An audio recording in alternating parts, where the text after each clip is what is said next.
नमस्कार दोस्तों, स्वागत है आप लोगों का एक बार फिर से। एसबीआई की तरफ से क्लर्क के पद पर भर्ती का नोटिफिकेशन अभी जारी किया गया। ऑफिशियली ये नोटिफिकेशन जारी हो गया है। अगर आपको ये नोटिफिकेशन चाहिए तो आपको नीचे डिस्क्रिप्शन में या फिर आपको लिंक दिख रहा होगा satyaresult.com पे चले जाइएगा, वहां से भी आप डाउनलोड कर सकते हैं। बेसिक जो रिक्वायरमेंट है, क्या क्या मांगा गया है, कौन कौन लोग आवेदन कर सकते हैं, ये जो सारी चीजें हैं वो मैं आपको सिंपल तरीके में बता देता हूं, जिससे आपको एक जानकारी लग जाए कि हाँ ये मांगा गया है। और ये इस वीडियो में हम लोग ये भी बात करेंगे कि पिछली बार कट ऑफ कितना गया था। इससे आपको बहुत चीज अंदाजा लग जाता है प्रिपरेशन को लेकर के कि इतना मार्क्स हमको लेकर के आना है तो इतना में मेरा सिलेक्शन आगे के लिए हो जाएगा।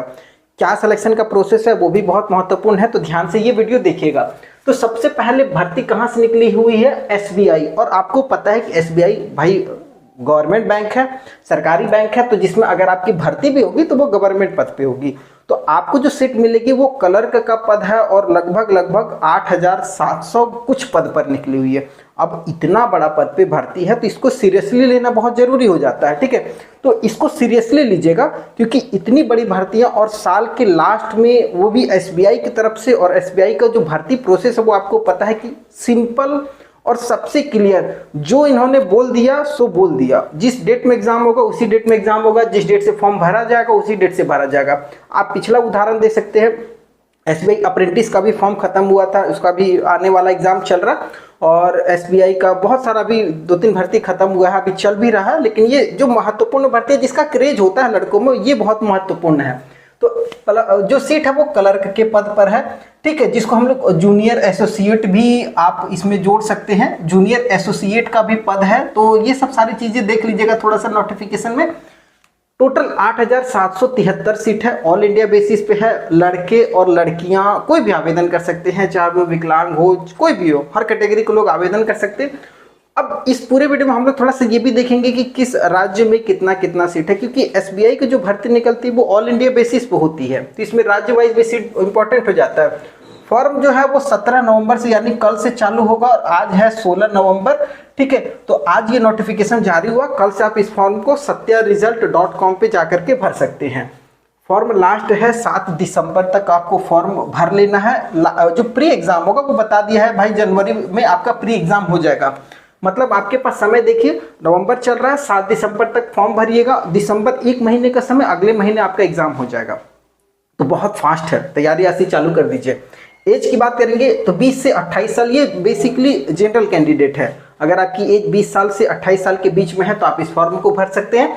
एज का जो कट ऑफ है ना वो बताया गया 1 अप्रैल 2023, मतलब 1 अप्रैल में, इसी साल के अप्रैल में अगर आपका 20 साल कंप्लीट हो गया है तो फिर आप इस फॉर्म को भर सकते हैं। अब काफ़ी लोग कहेंगे कि नहीं मेरा अभी 19.5 है तो फॉर्म भर सकते, तो बिल्कुल भी नहीं भर सकते। और 28 साल से ज़्यादा अगर आपकी एज हो गई थी अप्रैल में तो भी नहीं भर सकते। रहा छूट की बात, SC/ST को 5 साल की और OBC को 3 साल की छूट है। तो आप लोग अपने हिसाब से देख लीजिएगा। अगर SC/ST की बात करेंगे तो वो 33 साल तक फॉर्म भरेंगे और SC/ST OBC वाले 31 साल तक फॉर्म भर सकते हैं। अगर आपकी एज 31 साल और SC/ST वाले की 33 साल है तो भर सकते हैं, ठीक है। आपके लिए भी यही कट ऑफ रहेगा। आगे एजुकेशन सिंपल ग्रेजुएट पास कोई भी कैंडिडेट भर सकते हैं, ठीक है। कोई भी, चाहे वो इंजीनियरिंग हो या नॉर्मल ग्रेजुएशन में BA BSc BCom जो भी हो वो सब कुछ भर सकते हैं। या इसके इक्विवेलेंट कोई आपने ग्रेजुएशन के इक्विवेलेंट कोई किया हुआ है वो भी भर सकते हैं। अब इंपॉर्टेंट होता ये ना, तो काफी लोग सवाल करते हैं कि अपीयरिंग वाले भर सकते हैं कि नहीं। तो देखिए सिंपल बताया गया कि आप अगर 31 दिसंबर तक अपना जो मार्कशीट है वो आपके पास आ जाएगा तब तक तो भर सकते हैं, उसके बाद वाला नहीं, मतलब अगले साल तक नहीं। अगले साल अगर आपकी मार्कशीट आएगी तो नहीं भर सकते। इस साल के लास्ट तक आपका हो जाना चाहिए सब कुछ क्लियर, ठीक है, इंपॉर्टेंट है। अब बात करते हैं किस राज्य में कितना सीट है और कौन सी भाषा बहुत इंपॉर्टेंट है, क्योंकि जो बैंक होता है ना वहां पर आपको क्षेत्रीय भाषा बहुत जरूरी होता है जानकारी होना। तो बात करेंगे अहमदाबाद में, तो अहमदाबाद की अगर बात करेंगे तो गुजराती आपको आनी चाहिए, 820 टोटल सीट है। अमरावती में तेलुगु और उर्दू भाषा बोली जाती है जिसमें आपको 50 सीट टोटल दिया गया है।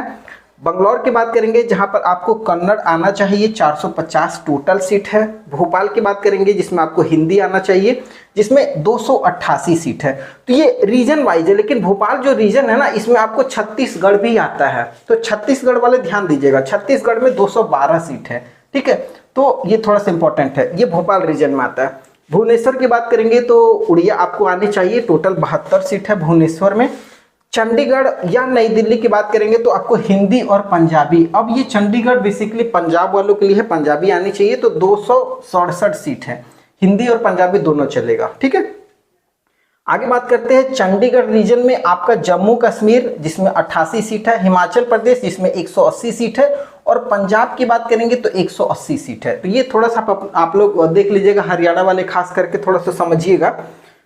चेन्नई वाले बात करेंगे तो तमिल आने चाहिए, 175 सीट आप लोगों के लिए रखी गई। हैदराबाद में तेलुगु या उर्दू दोनों में से कोई भी हो, आप 525 सीट पर आवेदन कर सकते हैं। बात करते हैं जयपुर की, राजस्थान वाले, हिंदी आनी चाहिए, 940 सीट है। कोलकाता की बात करेंगे, बंगाली महत्वपूर्ण है, 114 सीट है। लखनऊ की बात करेंगे तो उत्तर प्रदेश वाले ध्यान दीजिएगा, जिसमें आपको लखनऊ और नई दिल्ली सम्मिलित है, तो हिंदी या उर्दू आनी चाहिए, 1781 सीट है। सबसे ज़्यादा जो भर्तियां हैं वो उत्तर प्रदेश से निकल करके आ रही हैं। उसके बाद अगर आप देखेंगे जयपुर में भी अच्छी खासी भर्ती है, अहमदाबाद में भी है। महाराष्ट्र की बात करेंगे, मराठी आनी चाहिए, 100 सीट है। नई दिल्ली की बात करेंगे तो इसमें आपको नई दिल्ली जोन में आपको हिंदी आना चाहिए, जिसमें उत्तराखंड में 215 सीट है और दिल्ली में, नई दिल्ली में 437 सीट है। तो ये थोड़ा सा देख लीजिएगा, उत्तराखंड वाले आपके लिए 215 सीट है, हिंदी आनी चाहिए। नॉर्थ ईस्ट में बहुत सारे राज्य हैं, जिसमें असम, मेघालय, मणिपुर, ये सब सारे लोग थोड़ा सा देख लीजिएगा। ये आपके, मैं यहाँ पर नहीं लिख पाया क्योंकि जगह कम था, आप थोड़ा सा देख लीजिएगा उसको कि इस नॉर्थ ईस्ट में कितना सीट है।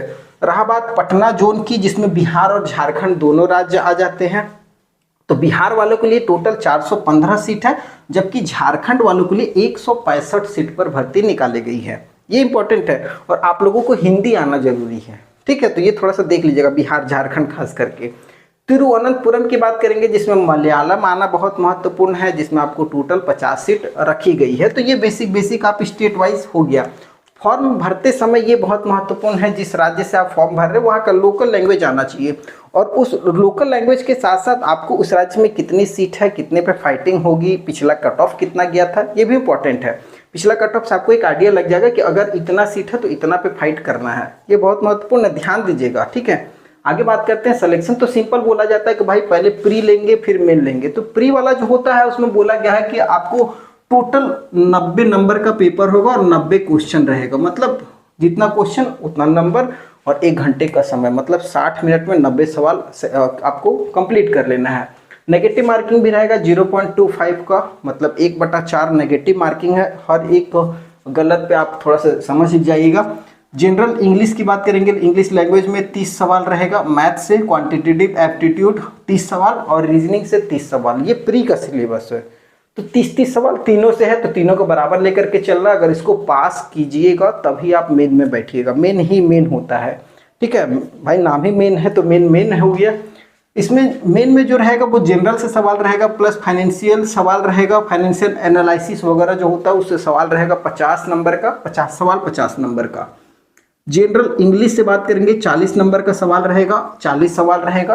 क्वांटिटेटिव एप्टीट्यूड मैथ की बात करेंगे, 50 सवाल आपको मैथ से रहेगा। रीजनिंग एंड कंप्यूटर से 60 सवाल रहेगा। अब यहाँ पर एक चीज़ देखिएगा, बहुत लोगों का ना रीजनिंग और कंप्यूटर थोड़ा सा स्ट्रांग होता है, क्योंकि कंप्यूटर का लिमिटेड सिलेबस है। उसके साथ साथ अगर आपका मैथ का भी अच्छा पकड़ है ना, तो आप 60 और 50 110 नंबर यहाँ पर आराम से गेन कर सकते हैं। इसको फोकस कीजिए, और थोड़ा मोड़ा इंग्लिश में अच्छा प्रिपरेशन कर लीजिए। थोड़ा मोड़ा के इंग्लिश लगभग कवर हो जाता है, ठीक है। बच्चा जनरल फाइनेंस आप इसको थोड़ा सा समय दे सकते हैं। तो पास करने के लिए आपको पता चलना चाहिए स्कोरिंग क्या है, कौन सा आपका मेन फोकसिंग आपका ये होना चाहिए इसमें सब्जेक्ट, उस चीज़ को पकड़ करके तैयारी कीजिए। इसमें टोटल आपका मेन में 200 नंबर का पेपर होता है, 200 सवाल रहेगा, 2 घंटा 40 मिनट का पेपर होगा। इसमें भी नेगेटिव मार्किंग भैया 1/4 0.25 हर एक गलत पे। अगर मेन एग्जाम अच्छे से पास कर लीजिएगा, कितना नंबर चाहिए वो निकाल लीजिएगा, तो फिर आप सिलेक्शन हो जाएगा भाई क्लर्क के पद पर, और अच्छा खासा आराम से ऐश कीजिए। कट ऑफ की बात करेंगे 2022 की कट ऑफ की, अगर मैं स्टेट वाइज बात करूंगा तो बहुत बड़ा हो जाएगा, इसलिए मैंने हाईएस्ट कट ऑफ को दिया है कि जैसे सबसे ज़्यादा हाईएस्ट बंगाल वगैरह में गया हुआ है। तो अगर मैं हाईएस्ट बात करूंगा प्री एग्जाम की, पिछले साल जो प्री हुआ था तो 90 नंबर में, ये 90 नंबर का पेपर होता है, तो 90 में जनरल वाले में 78 नंबर हाईएस्ट गया हुआ, किसी किसी राज्यों में तो 70 भी गया हुआ है, 74 भी है, किसी में 68 भी है। तो इस तरीके से आप अपनी राज्य वाइज थोड़ा सा कट ऑफ देख लीजिएगा, satyaresult.com पे उस पर डाला हुआ आप देख सकते हैं। ओबीसी में 74 नंबर गया हुआ है, एससी में 71 है, एसटी में 57 है।